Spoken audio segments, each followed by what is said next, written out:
So the Quran has left no loopholes, and the Quran also has not given the chance to someone or for someone to say, continue oppressing him because he will continue forgiving, no problem. Do you know there is a story where there were three very pious people in the masjid, and there was one youngster. So the youngster was told, you know, those people are very pious. The one in the left is still young. The one in the middle is more pious than him, and the one in the right is extremely pious. So he said, how can I know the difference between he who is pious and he who is not pious? So the youngster was told, well, they concentrate a lot. So he said, all right, let me see. He went to the first one, Salamu alaikum. No response. He was involved, this man was involved in his dhikr and recitation of the Quran, no response. So this youngster decided to give him one clap on his face.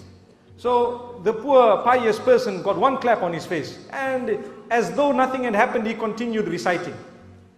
Now the man says, yes, truly these people are pious. And the sign of it is that they don't even notice what goes on around them. Let me go and see the one who's more pious than him. So he moved slightly to the right, and he greeted again, no response. He gave this man one solid clap. The man got up and says, is your hand okay, brother? Is your hand okay, brother? So this man was shocked to say, he is not conscious of what happened to him, but he is conscious of the pain that came on my hand. Allahu Akbar. Look at how pious he is. So now this is obviously teaching people how to forgive, isn't it? They didn't even discuss that it was a sin. So now this youngster is thinking to himself, whoa, that man on the right must be the most pious. Let's see what he does. He went, he greeted him, again no response. He gave him one solid clap. That man got up and gave the youngster two claps.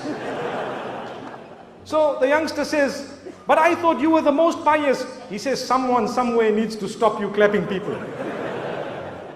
So this is why we need to study in Islam. We need to look at what is the best remedy for that particular situation. Sometimes you can forgive people, but if you continue forgiving them, who's going to stop that oppression?